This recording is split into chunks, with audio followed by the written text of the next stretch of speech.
Yo, what's up, people? So the patch 5.01 just came out today, and I am not the biggest fan of it for, obvious reasons. Our boys got nerfed, guys.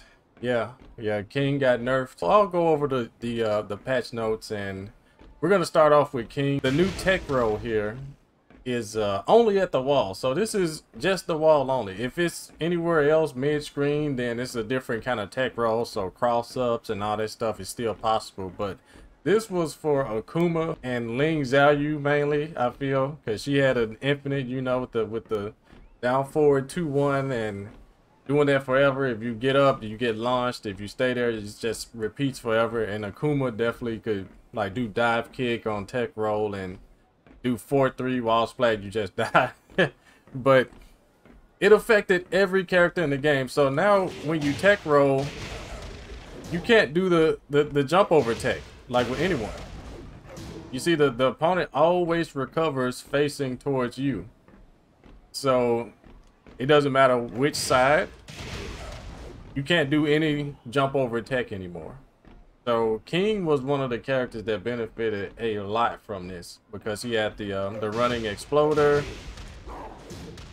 See, it doesn't cross up anymore. Let me see if I can do it the other way. Yeah, at least it's plus 17, but there's no unblockable tech trap with that. And same thing if you do the old 1-2 into moonsault, that happens now. So King players, the ones that were coasting by with that, even though it's not the best wall ender ever, it was kind of meant to compensate for his lack of good wall combo damage, because everything he has is either escapable or weak sauce. But you just have to time it just a little bit later, like this, and you still have the same moonsault. It just requires a little bit of delay in your timing. That's a nerf for every character in the game, and that's not just Akuma and Ling. So everyone gets brought down with this Yukimi change. Yeah, that's the first thing on the patch notes. I was like, uh-oh, this is probably going to suck for King, and lo and behold, it did. Same goes for Armor King with his exploder, running 3+4. No more cross-ups with it. So yeah, the Kings got hit with that. But something with King that is good on this note is that his running 3 is actually +3 now. I know a lot of people already thought this knee was plus on block anyways, and they were kind of right. It just depended on the distance where it was blocked. If he was a little bit further away, or if it hit shallow, then it was more plus. And now he can be up to like +8. You see, that's +8. It could be up to +8 now if it hits like at the last possible frame. But it's been buffed where you could do, just do this giant swing or grab, or have like a poke and down forward 2 trades with jabs, or you can do uninterruptible jabs and stuff like that. All right, so next up we got Fang Wave here. He got 3 pretty big nerfs, I would say. The first is the shoulder. So let's just show the combo here. Most Fangs were doing this into this, and that's what it looked like. Guaranteed, not escapable. But all you have to do is just change it to where you don't tech roll, you don't move, and suddenly it whiffs. Yeah, so now the Fang Wave players will have to either do the shoulder, because I think the shoulder will beat any wake up option, and the stump will beat just laying there, down 3+4. It's not just a free shoulder every time. And that goes for the like the late, this move here.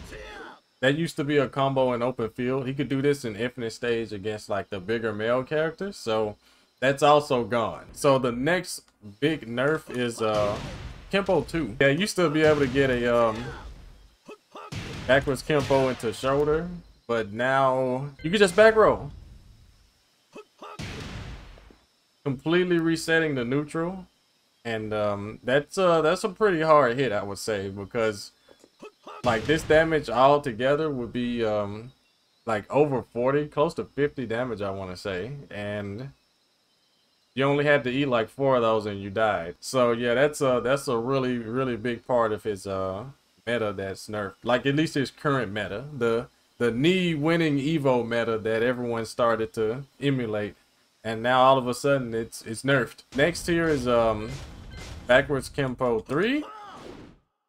Now this one here I feel was not necessary, but -16 on block, so it's launch punishable by almost everyone. Because you know, a lot of characters don't have 15 frame launchers, but they do have 16 frame launchers. So yeah, almost every character in the game can launch them now, or at least knock them down from that. So yeah, that's a pretty big nerf, but it's still going to require timing, I feel. Like, you don't usually see this move unless something big whiffs. Otherwise, they always did the 2 to cover the down forward ones that get backstepped, and you know, the quicker recovering pokes. Those are 3 pretty big nerfs, but his toolkit remains godlike. So he's still up there. I would say he's still an S tier character. So next up is Law, and this is actually a pretty significant buff for Law, because all Tekken 7 he has had a very bad rage drive. Like, definitely the worst rage drive ever. It was just so useless, so seeable, didn't do a lot of damage if it did hit, and it even used to be punishable on block, but thankfully they made it safe now. See, -9. He's able to do it from Dragon Sign stance, and it becomes 22 frames fast. So that is a pretty big buff, because 22 frames is like that sweet spot between like unseeable and seeable. Definitely better than 26, 27 frames. But that also buffed his combo. So let me see if I can do like a new combo with him. Yeah, I think it's...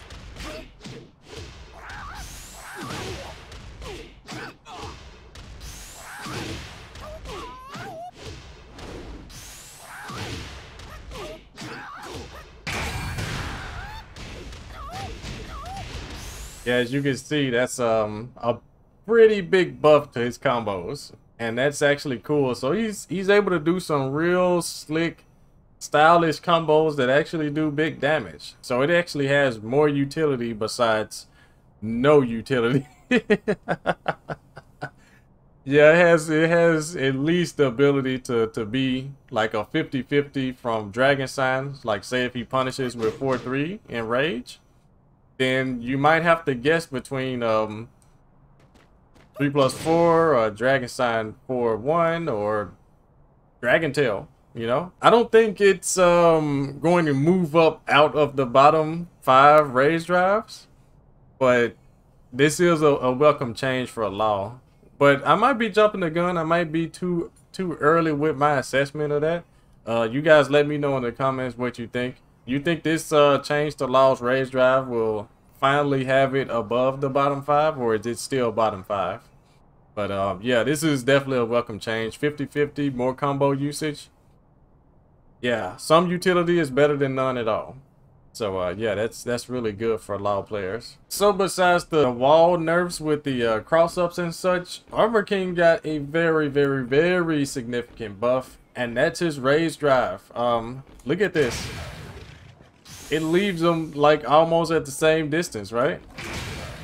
Like, there's barely any pushback on hit. So if you do a grab, it's going to connect. Especially if you're like range 0, even range 2. You just do the grab and it's going to work. So this is huge, because this is a hard rage drive to actually land, because it's still kind of telegraphed. But it would suck if you would do it from max range, and it would be very difficult to get that like tombstone, like the max damage of the rage drive, like that 58 damage. But now, if it's max distance, you can just do the old hit down plus back, take a step forward, and then 2+4. So yeah, easy follow-up every time you're gonna get your grab. So that is a massive, massive buff. And remember guys, the raise drive is really good as far as tracking. Yeah, look at that. That was sidewalk left and sidewalk right. Pretty much a homing raise drive. The only weaknesses was that it was duckable, kind of seeable, but the execution, like depending on the range, was just enormous because it was too much that you had to do at max range just to get a follow-up. But now always get the tombstone. You never have to go for the shining wizard and potentially lose out on your offense because his shining wizard just kicks them so far back. But yeah, you can always get your tombstone. And we got a balcony break here, so yeah, their back is against the wall. Easy. Burning Knuckle becomes a pretty easy follow-up here. This brings Armor King up just a little bit within his same tier. I don't think this is something that's like, oh my goodness, Armor King is S tier now, but it's still good that his raise drive has a little bit more consistency with it.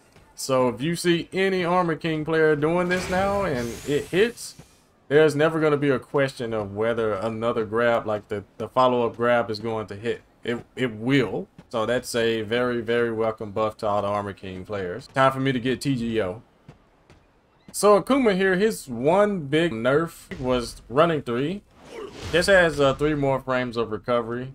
So I know you guys remember him being able to like do the dive kick real late on the wall, and he could pick up with down jab into DP, and that would then resplat him for another combo to end. That's all gone now.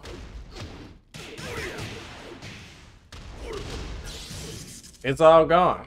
Yeah, you can't do that anymore. So no more infinites, because you guys remember Keto, he did that against Knee in a tournament. Knee was playing with Zafina and he broke every wall in the Howard estate here. No more infinites in this stage, but still, make no mistake, Akuma is still very strong. The Akuma users have nothing to worry about. Zafina, untouched. Marduk, I don't even think I need to get into like a detailed explanation with him. This patch I was hoping to see like Akuma, Fang, Zafina, and Marduk, like those specific characters getting nerfed. Not so much to where it just kills them like Leroy, Fakaram, and Lydia. They got hit so hard to where nobody's really gonna play with them anymore, and not in a serious competitive environment. So let me know what you guys think in the comments about this patch. I think it was small. I mean, it was a predictable patch. I think I called it. We all knew it was going to be very small. Yeah, just 1 page worth of changes, and some of it was pretty random. Yeah, the bug fixes, those were like the Claudio running 2, Lisa running 2, and the Lucky Chloe, like the new tactics. Yeah, sometimes they will phase through the opponent and they will get guaranteed damage just for them blocking it. So they took that out. But yeah, other than that, it leaves more to be desired. Hopefully they do another patch and address those other characters that are problematic, have like too much cheese, a little bit too overtuned, but we'll see. But again, if you haven't already, subscribe to the channel, like the video if you like this type of content, and let me know if you guys want to see some anti-Marduk, my opinion, and all that stuff. Yeah, let me know, and I'll see you guys at the next video. Peace.